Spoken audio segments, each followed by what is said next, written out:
भोपाल से इस बीच एक बड़ी खबर, संदिग्ध आतंकी से एटीएस की पूछताछ में एक बड़ा खुलासा हुआ। पाकिस्तानी व्हाट्सएप ग्रुप से मोहम्मद फराज जुड़ा हुआ था और पाकिस्तानी हैंडलर्स की देश विरोधी गतिविधियों में शामिल होने का आरोप है। करीब 6 साल पहले देवबंद निवासी नईम अब्दुल्ला के संपर्क में आया था मोहम्मद फराज।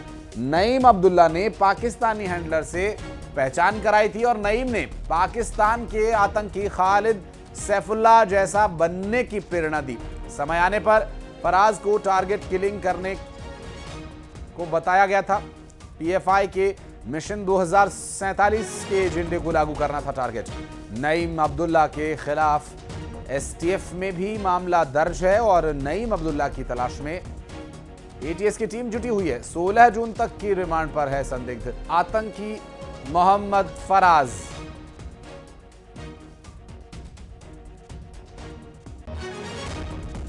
वासु हमारे सहयोगी इस वक्त हमारे साथ जुड़ गए हैं।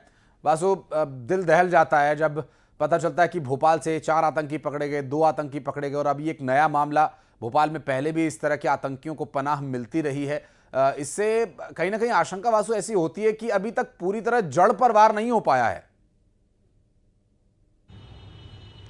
बिल्कुल आशीष, देखिए, और एटीएस की पूछताछ में जो खुलासे हो रहे हैं वो बहुत हैरान कर देने वाले हैं और इसे साफ तौर पर समझा जा सकता था कि कैसे पाकिस्तान में बैठे हुए हैंडलर्स अभी भी हमारे देश के अंदर अपनी पैठ रखते हैं, अपनी घुसपैठ रखते हैं और लगातार अपने नापाक मंसूबों को अंजाम देने की कोशिश जो है वो करते रहते हैं। चाहे फिर वो दिल्ली का धमाका हो या फिर अन्य आतंकवादी घटनाएँ हों, बार बार जो है इस तरीके के हादसे पेश आते रहते हैं और उसके पीछे कहीं ना कहीं इसी तरीके का जो एक नेटवर्क होता है वो मददगार साबित होता है। हालांकि एटीएस ने जो आतंकियों को गिरफ्तार किया था, जिन संदिग्ध आतंकियों को गिरफ्तार किया था, उनसे लगातार पूछताछ जो है वो चल रही है और कई राज जो है वो निकलकर सामने आ रहे हैं कि कैसे सोशल मीडिया का, इंटरनेट का दुरुपयोग करते हुए जो पाकिस्तान में बैठे हुए हैं आका हैं वो अपना यहाँ पर नेटवर्क चलाने का काम करते हैं। फराज ने जिस तरीके का इनपुट दिया कि टारगेट किलिंग की एक साजिश जो है वो रची जा रही थी, मध्य प्रदेश की देश की शांति व्यवस्था को भंग करने की जो साजिश है वो रची जा रही थी और इससे सबसे बड़ा सवाल ये खड़ा होता है कि और कितने ऐसे यहाँ पर हैंडलर्स या स्लीपर सेल्स जिनको कहा जाता है वो एक्टिव हैं, वो मौजूद हैं और वो अलग अलग तरीके से